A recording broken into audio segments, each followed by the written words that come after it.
tan cercano como sea posible y tan entendible como sea posible, al punto que podamos tener una mejor concepción, un mejor entendimiento. Pero de ahí a decir perfección, hay una distancia. Tenemos que ser suficientemente humildes como para reconocer nuestras limitaciones. Los eruditos bíblicos dijeron, el texto Receptus tiene errores. Y lo mejor que podemos hacer es corregirlos. Y eso dio como resultado un proceso de restauración textual por medio de la comparación de manuscritos, así como versiones realizadas y la consulta con testigos patrísticos antiguos. Si yo tengo, por ejemplo, un manuscrito del siglo VIII y un texto de ese manuscrito es citado por un padre de la iglesia del siglo IV y la cita que él hace difiere de la que yo me encuentro en el siglo VIII en ese manuscrito, ¿cuál usted cree de las dos que están más cerca del autor original? Y entre los que se atrevieron a iniciar un proceso de restauración textual del Nuevo Testamento estuvieron hombres como Lachmann, Tischendorf, que fue el descubridor del Códice Sinaítico en Egipto, Trailus, Alford, Westcott, Hort, Weiss, y otra cantidad impresionante de cerebros brillantes, de eruditos brillantes en la ciencia bíblica. Y a partir de la segunda mitad del siglo XX, se publicó una nueva edición del Nuevo Testamento griego, aparte del texto Receptus de Erasmo del siglo XVI.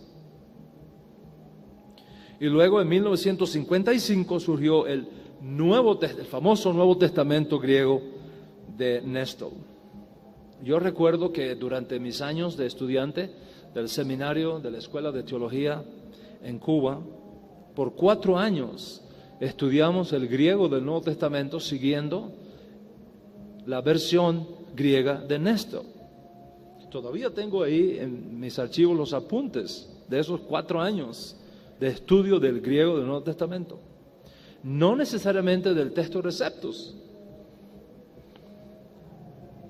Hoy día, con los nuevos descubrimientos arqueológicos posteriores a Erasmo y posteriores a Nestor, tenemos manuscritos mucho más antiguos que los usados en el texto Receptus, y una revisión de todo este trabajo previo era una exigencia académica.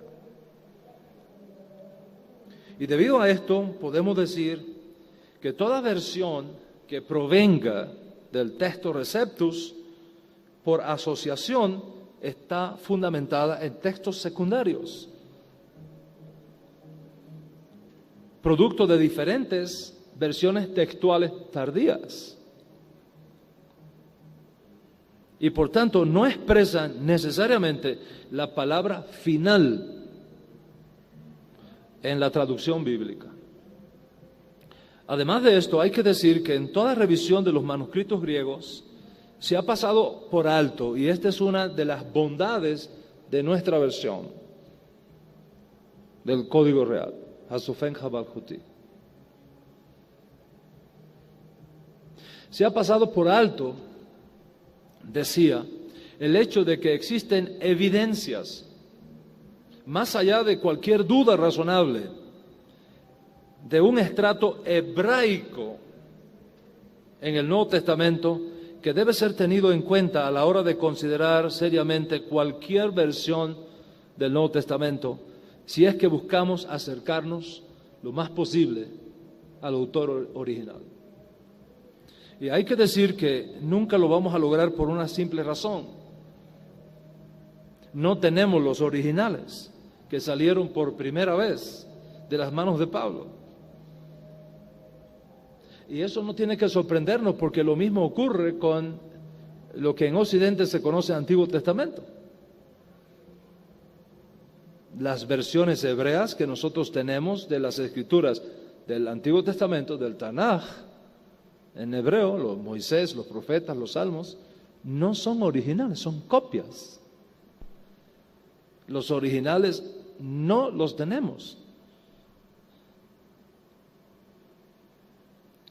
Entonces, nunca lo vamos a lograr por esa simple razón. El día que tengamos los manuscritos originales, será otra historia. Mientras tanto, tenemos que trabajar con este proceso de revisión y restauración y mejoramiento constante.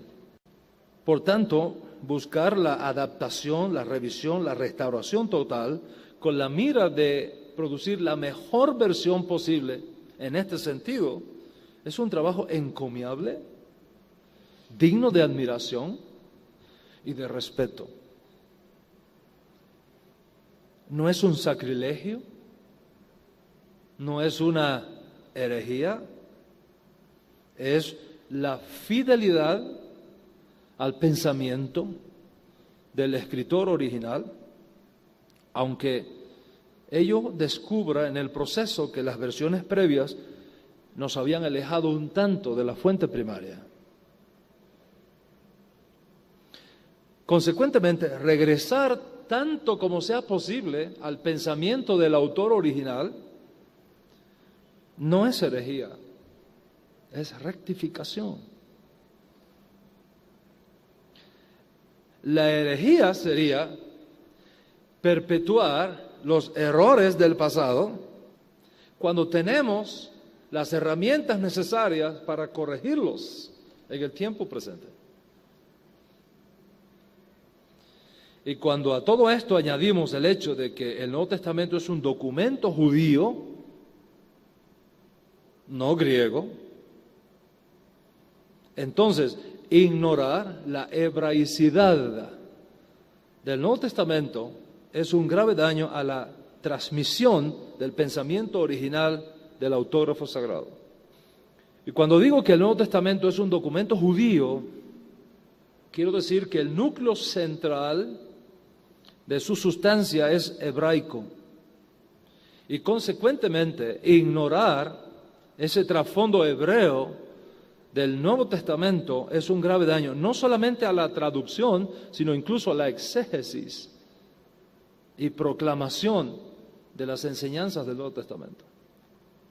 Aclaro además que al decir que el Nuevo Testamento es un libro hebreo, es mucho más que la lengua hebrea. Significa que sus conceptos, sus valores, sus principios, sus puntos de vista, su perspectiva de Dios, de la salvación, del perdón de los pecados, de la redención, etcétera, provienen del judaísmo bíblico.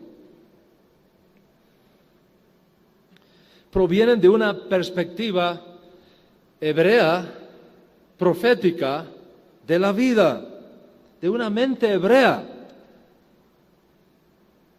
a quien Dios entregó la revelación de su palabra, sus pactos y sus promesas, y que ignorar esos principios es un grave riesgo a la interpretación bíblica.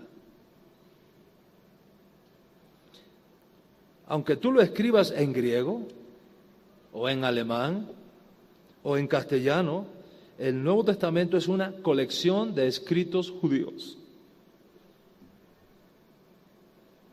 Todos los que escribieron el Nuevo Testamento fueron judíos o conversos al judaísmo. Todos, sin excepción. Fueron hechos por judíos acerca de un maestro judío que enseñó en hebreo,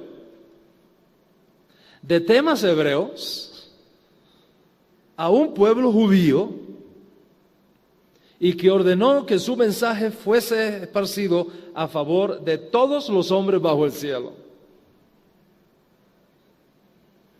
Hoy contamos con suficiente evidencia, más allá de cualquier duda, para decir que Yeshua habló en hebreo,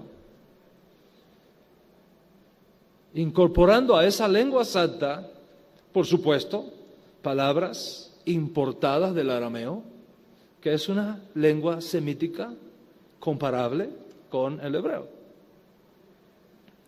Y la evidencia con que hoy contamos demuestra que el mensaje original fue dirigido a judíos sencillos y también a rabinos, a maestros, doctores de la ley de Dios, en un contexto hebreo. Yeshua no habló con filósofos griegos como Pablo en el Areópago. Yeshua habló con rabinos, con escribas, con fariseos, con saduceos, con judíos, con sacerdotes. Habló acerca del templo de Jerusalén, de la sinagoga, la tierra de Israel, en las casas de los judíos, en las familias judías de su generación. Usted no puede ignorar eso. Porque al momento que tú sacas a una persona histórica de su entorno histórico, tú destruyes a esa persona y creas otra completamente diferente. Un gran filósofo de la generación pasada decía: yo soy yo y mi circunstancia. Si usted no puede interpretar correctamente la vida de una figura histórica ignorando las circunstancias específicas en las cuales él vivió y con las cuales él interactuó, al momento que lo haces, tú pierdes a esa persona histórica y creas otra completamente diferente, un mito, una leyenda. En pocas ocasiones Yeshua se relacionó con gentiles. No porque no quisiera, sino porque esa no fue la misión que Dios le encomendó. Yo no he sido enviado sino a las ovejas perdidas de la casa de Israel. Esas fueron sus palabras. Y en un principio ordenó a sus discípulos: por camino de gentiles no vayáis, ni en aldea de samaritanos entréis.